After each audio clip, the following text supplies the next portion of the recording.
उपस्थित थिबा प्रत्येकंकर मंगल आकांक्षा करी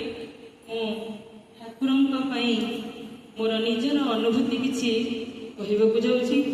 एवं एई अनुभूति भितर दे केमिति मोर अनुभव हैला जे ठाकुर होचंती प्रिय परम ठाकुर होचंती जगतरनाथ और आमे समस्ते तांका प्रति समर्पण होइकी तांकु नेकी आम जीवन रे आदर्श बोली भाबिकी आम जीवन को गोटे सुसंगठित जीवन करिकी तोड़ी धरिबा एटा हेउची आजिर मातृ सम्मेलन एवं प्रत्येक सत्संगर उद्देश्य आमे काहेकि भगवान को ठाकुर अनुकूल चंद्र को एवं बड़ माँ को आदर्श बोली भावुचंती ए आदर्शता ए आदर्श प्राणता एवं ए निष्ठा ए सत्संग को आसिबार जो प्रयास एवं आमर जो अभिलाष अच्छी जे आम गोटे मातृ सम्मेलन करवा आम सत्संग रे जोग देवा एवं सत्संग पाई जो आकुल प्राणर चेष्टा ए पर्यंत जाए किपरि भावे चली आसी मो जीवन में मुझे कहवाक जाऊँ कहीं सबू प्राण प्रत्येक प्राण कहीं भगवान को कांदी उठे भगवान को धरी रखापी जागी उठे से आज कहवाक जाऊँगी से सबू गुण कीर्तन से सबू भजन से सबू आलोचना मो ऊपर प्रभाव पकई एवं खाली मो ऊपर नुहे आम समस्त प्रभाव पकई जोटा कि आरंभ होती मोर प्रिय परम सबुठ भल पाउथिबा मोर स्वामी प्रथमे मु जानिली जे ठाकुर होचंती परम दयाल एवं किपरि भावरे मो स्वामी को बेसी दौची गुरुत्व जे ई सत्संग रे योगदान करिबार ता मध्य मु आपनको कहि दउची आलोचना प्रसंग रे मु पढितली जे संगात संजय के श्रद्धया दृष्टि शुद्धता दृष्टि शुद्धि विश्वास विश्वासत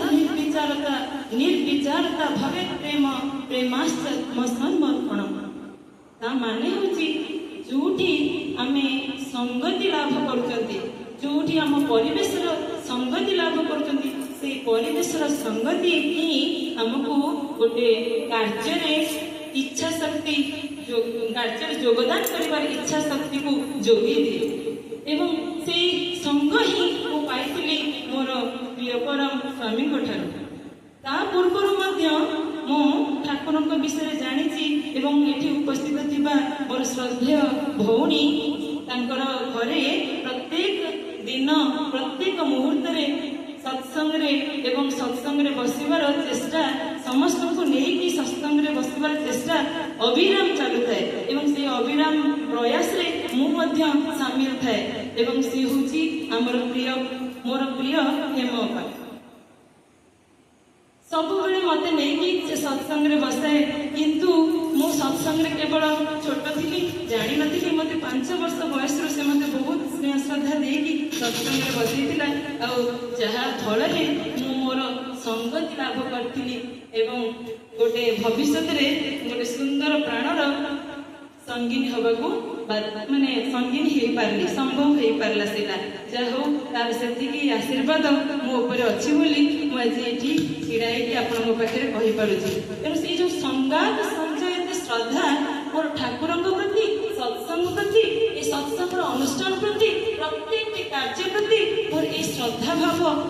माने पूजिबार प्रथम कारण होची से हेमपा एवं आउ परे परे मोर स्वामी श्रद्धा दृष्टि शुद्धता तेणु मोर जो दृष्टि शुद्धता आसी कोटा उचित कोटा अनुचित कोटा भूल कोटा ठीक ए सबुर विचार विमर्श करिवार फलाफल मो संगति ही पाई तेणु जहाँ भी बेले बेले मु भावे जे प्रत्येक दिन मु प्रार्थना रे गाउतिला बेले साधु संग मोई देओली परम गुरु दाता ये परम गुरु मत सबुदिन साधु संग दियो तेणु प्रत्येक क्षेत्र ଭିତରେ ମୁଁ ମଧ୍ୟ ସେଟା ଅନୁଭବ କରିଛି। ମୋତେ ସେଇ ସାଧୁ ସଙ୍ଗର ସଙ୍ଗତି ଲାଭ କରିଛି ଆଉ ସେଇ ସଙ୍ଗତି ହିଁ ମୋତେ ଶ୍ରଦ୍ଧା ଉପଦେଇଛି। ଶ୍ରଦ୍ଧା ଦୃଷ୍ଟି ଶୁଦ୍ଧତା, ମୋର ଦୃଷ୍ଟି ଶୁଦ୍ଧ ହେଇଛି, କିଏ ଠିକ୍ କିଏ ଭୁଲ, କିଏ ସତ୍ୟ କିଏ ଅସତ୍ୟ ମୁଁ ଜାଣିପାରିଛି। ଆଉ ଦୃଷ୍ଟି ଶୁଦ୍ଧ ହିଁ ବିଶ୍ୱାସ, ତାପରେ ମୋର ବିଶ୍ୱାସ ଆସିଛି ଯେ ହଁ ଠାକୁର ହିଁ ମୋର ସବୁ ଦୁର୍ଦ୍ଦଶାର ଅତିକ୍ରମ କରିପାରିବେ, ମୋତେ ତାଙ୍କ ନିକଟକୁ ନେଇପାରିବେ ଏବଂ ପରିଶେଷରେ ଆଜି ପର୍ଯ୍ୟନ୍ତ ହେଲାଣି କିଛି ବି ବିପଦ ଆସିଲେ ଠାକୁରଙ୍କୁ ଡାକିଲେ ମୁଁ ତାର ନିଶ୍ଚିତ ଭାବରେ ଗୋଟେ ସୁସମାଧାନ ପାଇଛି। ଶ୍ରଦ୍ଧା ଦୃଷ୍ଟି ଶୁଦ୍ଧତା, ଦୃଷ୍ଟି ଶୁଦ୍ଧି ହିଁ ବିଶ୍ୱାସ, ବିଶ୍ୱାସ ନିର୍ବିଚାରତା ଏବଂ ମୁଁ ନିର୍ବିକାର ଭାବରେ ବିଚାର କରି ଚାଲେ ଯେ କାହା ପ୍ରତି ନିରପେକ୍ଷ ଭାବରେ ମୁଁ ବିଚାର କରି ଚାଲେ ଯେ କିଏ ଠିକ୍ କିଏ ଭୁଲ, କିଏ ମୋ ସାଙ୍ଗରେ ଯିବା କଥା, କିଏ ମୋଠୁ ଦୂରରେ ରହିବା କଥା ଏବଂ ମୁଁ କାହାଠାରୁ ଦୂରରେ ରହିଯିବି କିଛି ତ ଜାଣେନି।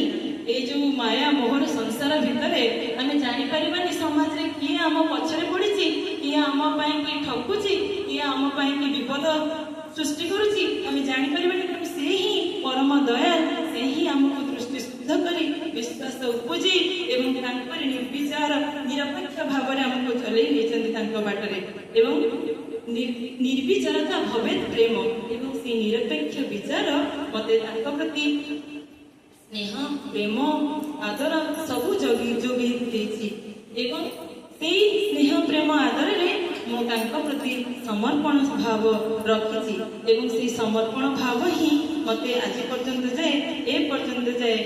ନେଇ ଆସିଛି। ଏବଂ ମୁଁ ଭାବୁଛି ସମସ୍ତଙ୍କର ମଧ୍ୟ ଏଇ ଅନୁଭୂତି ଥିବ ଯେ ସମସ୍ତେ କେମିତି ଆମେ ଠାକୁରଙ୍କ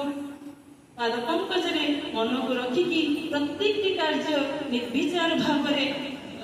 ସ୍ୱାର୍ଥବିହୀନ ହୋଇ ଅନକଣ୍ଡିସନାଲ ଲଭରେ ଆଗେଇ ନେଇଛନ୍ତି। କାହା ସହିତ ସଙ୍ଗତି ଲାଭ କରିବା, କାହା ସହିତ ସୁସମ୍ପର୍କ ସ୍ଥାପନ କରିବା। ତେଣୁ ମୁଁ ଭାବୁଛି ସମସ୍ତଙ୍କର ମଧ୍ୟ ଏଇଭଳି